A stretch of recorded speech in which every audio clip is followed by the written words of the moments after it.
Welcome to my channel. Try to hear the latest story. My fiancée told me her astrologer warned that our celestial charts were misaligned and suggested I rethink our engagement. I responded that we must respect the cosmos. Then, I sent a thank you note to the astrologer with a hefty gift, expressing gratitude for saving me from a mistake. Her reaction when he called to share the news was telling. I'm Wayne, 30, male, and was engaged to Natalie, 28, for 8 months after 3 years together. Our wedding was set for next spring, with deposits paid and the venue secured. Everything was in motion. About a year ago, Natalie got hooked on astrology. It started innocently enough. She'd check horoscope apps, track lunar cycles, and study natal charts. I didn't care much, everyone needs a pastime. She'd share my horoscope over coffee or mention Mercury retrograde. It was cute, harmless. Then she discovered Cosmic Insight with Gautam, an astrologer with a 50,000-follower Instagram who offered soul alignment readings for $300. She booked one for her birthday. I figured whatever brings her joy. But after that, she was all in. She bought crystals, sage, and started syncing life choices with planetary movements. She even spent $500 on a relationship synergy reading that needed our exact birth times. My mom had to rummage through old records to find mine. 2 weeks ago, Natalie returned from her monthly session looking grave. We need to discuss the wedding, she said. My heart sank. What's wrong? I asked. Gautam analyzed our composite chart. Our stars don't align for marriage. What does that mean? She showed me pages filled with cryptic symbols. Your Mars clashes with my Venus. My Saturn blocks your moon. These are tough aspects pointing to deep incompatibility. I stared at the charts. Nat, we've been together 3 years. We're fine. I thought so too, she said. But Gautam says these issues stay hidden until big commitments trigger them. Marriage could unleash our karmic struggles. So, what are you suggesting? I asked. We should delay. Maybe rethink everything. I need to listen to what the universe is saying.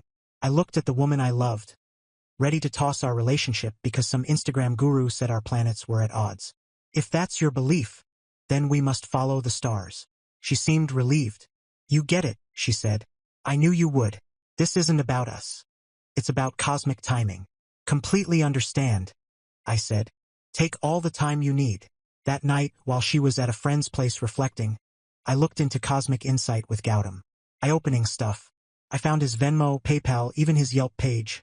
Astrologers have Yelp, apparently. I wrote a message. Gautam, thank you for your recent reading for Natalie. Last name. Your guidance on our misalignment spared me a cosmic error. Please accept this gift for your work. The universe moves mysteriously. I sent $1,000 via PayPal, way more than his usual rate. Then I waited. Update 1. Gautam called Natalie right away. She was at work, but her coworker Jess, who I'm tight with and who also thinks astrology is nonsense, gave me the scoop. Natalie's phone kept ringing during a meeting. She ignored it, then it rang again. She stepped out, returning 20 minutes later, pale as a ghost. You okay? Jess asked. Gautam got a thank you payment from Wayne. $1,000 for saving him from a cosmic error.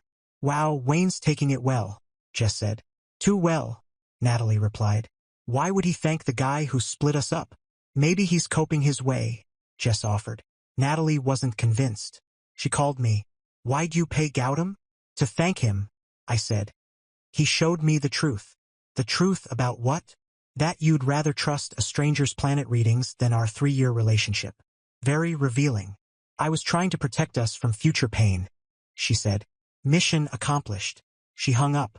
Then the text started. You're being spiteful. This is manipulation. You don't get spiritual guidance. The last one cracked me up. Gautam says you're trying to sway the reading with money. Sway the reading? I replied. It was already done. I just thanked him. Here's where it gets wild. Gautam, maybe feeling guilty about the $1,000, called Natalie again that evening, offering a free reconciliation reading. He said the universe might have unseen paths. Suddenly, the stars weren't so set. Funny how money changes things. Natalie showed up at my place at 10 p.m. Gautam says there are remedies, rituals, stones we can wear. I thought we were cosmically doomed, I said. That was before. He dug deeper. There are ways to balance tough aspects. How convenient. What changed since this morning? He reflected on our bond. Sometimes initial readings miss things. I almost pitied her. Nat, do you hear yourself? This morning we were doomed. Now, with money involved, there's hope. You're twisting it, she said. The money's irrelevant. Then give me one real reason, not planetary, why we shouldn't marry. Silence. Long silence. The stars, she said. One real reason. She couldn't, because there wasn't one. I should go, she said. I need to reflect. She left, but I sensed something deeper was off. Why was she so quick to find an escape? So I checked our shared Netflix account. Update 2. The Netflix history was telling. Shows I didn't know watched at odd hours. A documentary on polyamory. A series called Love Beyond Rules. All viewed when I was working or asleep. Then I checked her Instagram follows. New accounts in the past 2 months. Lifestyle gurus, relationship freedom coaches. One stood out. Xander Starr, a life coach specializing in conscious uncoupling and ethical non-monogamy. His latest post? A selfie at the coffee shop Natalie visits every Wednesday for writing time. I wasn't proud of what I did next, but I needed answers. On Wednesday, I called in sick, parked across from the coffee shop at 2 p.m. Sure enough, Natalie's car pulled up at 2:15. At 2:20, Xander Starr walked in. They sat together for 2 hours, leaning close, touching hands. She cried at one point. He comforted her. Very comforting. I took photos, not for spite, but for clarity. That evening, Natalie texted, Gautam wants an urgent session. He says the universe is sending mixed signals. Can we talk after? I agreed. But first, I had my own appointment to make. I messaged Xander, Hi, I'm interested in your conscious uncoupling services. My fiancée and I are having doubts. She said you helped her friend with similar issues. Can we meet? He replied fast, Absolutely. I'm free Friday at 3. First session's free for referrals. Who's your friend? Natalie, I wrote. She raves about your Wednesday sessions. Long pause. Then, I don't have a client named Natalie. My mistake. Must be someone else. See you Friday. He canceled an hour later, citing a scheduling conflict. Curious. Natalie came over after her urgent session with Gautam, looking hopeful. He found a fix. If we do a binding ritual at the next new moon and you wear amethyst, it could align our energies. How much is this ritual? I asked. It's not about money. How much? $1, $500. But that includes the stones and a follow-up. I showed her the coffee shop photos. Speaking of alignments, what's your take on this? Her face cycled through shock, anger, defiance, then indignation. You followed me? You're dodging. Xander's just a friend. He's helping me process, she said. Process what? Your convenient cosmic mismatch. It's not like that. We just talk. About conscious uncoupling? Ethical non-monogamy? Her face paled. You checked my Netflix? It's a shared account. Hard to miss Love Beyond Rules in the queue. I was curious, she said. Stop, Nat. Just tell me the truth. Do you want to marry me or not? She broke down. Not sad tears, frustrated ones. I don't know, okay? Everything was moving so fast. Then I met Xander at Serena's party, and he got me thinking about different relationship models. I started questioning everything. So you used astrology as an excuse? Gautam's reading was real. The mismatches are real. But fixable for $1,500? You're making it sound planned. Wasn't it? She grabbed her bag to leave. I need space. Take all the space you need. But we're done. The wedding's off. You can't just... I can and I am. The stars have spoken, right? She slammed the door. I thought that was it. I was wrong. Update 3. After I canceled the wedding, Natalie went into spin mode. Posted on social media about growing apart and mutual choices. Very calm, very enlightened. Until the bills hit. She thought we were just pausing. Kept booking wedding stuff, upgraded flowers, added a cocktail hour, reserved a Bali honeymoon suite. All on my credit card, which she still had for wedding expenses. $8,000 in new charges post-breakup. I disputed them, sending the credit card company our texts where she admitted the wedding was off. They reversed the charges. Vendors went after her for deposits. That's when she snapped. You're ruining our future, she yelled over the phone. What future? You ended it with star charts. I was confused, she said. Xander says confusion is growth. Then grow with your own card. She tried another tactic. Showed up with Gautam, yes, the astrologer, at my apartment. He was in full mystic mode. Flowing robe, prayer beads, the whole deal. Wayne, he said gravely, I've consulted the cosmic flow. Your generous gift forged a spiritual bond. The universe wants to honor your trust. Trust in what? I asked. In divine guidance. Natalie's path led to doubt, but your acceptance shows spiritual depth. The stars now support reunion. I looked at Natalie. You brought your astrologer to convince me to take you back? He insisted, she said. The charts? Gautam. I cut in. What shifted in the stars since 2 weeks ago? He rambled about planetary transits, retrograde cycles, cosmic waves, vague jargon meant to overwhelm. Interesting, I said. And this has nothing to do with Natalie owing $8,000 in wedding bills or promising you a slice of the budget for spiritual services? His face flushed. You're questioning my honor. I'm questioning why the universe wants us together now that the money's gone. He stormed out. Natalie stayed, pleading. Wayne, I messed up, but I love you. Do you?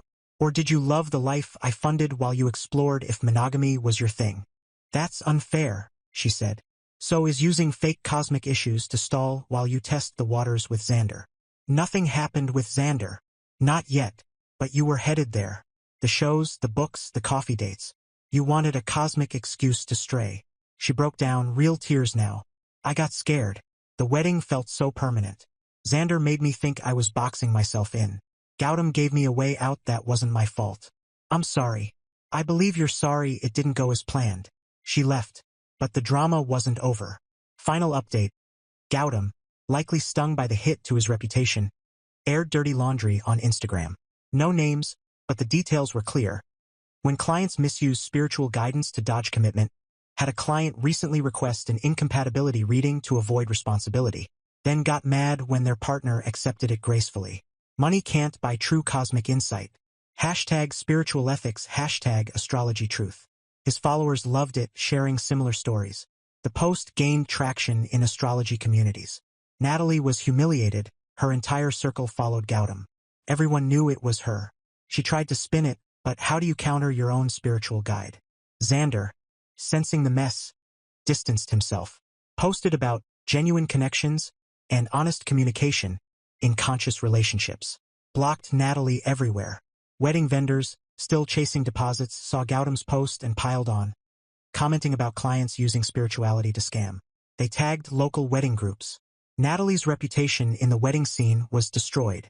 But the real twist? That $1,000 I sent Gautam? Accepting large payments for specific readings apparently violates his astrology association's ethics code. Someone, likely a rival, reported him. He got suspended pending review. He blamed Natalie for tainting his integrity, posting, "Lesson learned. Never let clients steer readings, no matter the reward. Integrity over profit. Taking a break to reconnect with my truth." Natalie texted me, "Happy now? You've wrecked everything." "I didn't wreck anything," I replied. "I thanked a man for his work. The rest was just the cosmos aligning." This isn't funny. Gautam won't see me. Xander thinks I'm toxic. Vendors are hounding me. My friends think I'm a fake. Sounds like your chart predicted this, I said. Must be Mercury retrograde. She blocked me. Finally. Epilogue. Mutual friends say Natalie's dating someone new. A guy who rejects labels and thinks astrology is restrictive. She posts about authentic love and thriving through turmoil. Good for her. Gautam rebranded as a cosmic truth mentor, ditching compatibility readings for personal growth sessions. His followers dropped by half, but he seems content. Me? I'm engaged again to Simone, a data analyst who finds horoscopes amusing but wouldn't base a snack choice on them, let alone a life. When I shared this saga, she laughed until she teared up. She really thought planets dictated your compatibility? Dead serious, I said. Cost me a wedding. Best $1,000 you ever spent, she said. She's right. Sometimes the universe sends signals. Like when your fiancé needs fake cosmic conflicts to dodge real commitment. That's not Mercury retrograde. That's someone revealing their true colors. The stars didn't end us. They just gave Natalie a way to show who she was. For that, I owe Gautam thanks. Edit. Yes, I got all my wedding deposits back. Vendors were sympathetic after hearing the story. And no, I don't think the stars had anything to do with it. But when someone insists the cosmos controls everything, Sometimes the best move is to let those cosmic forces run their course. Naturally,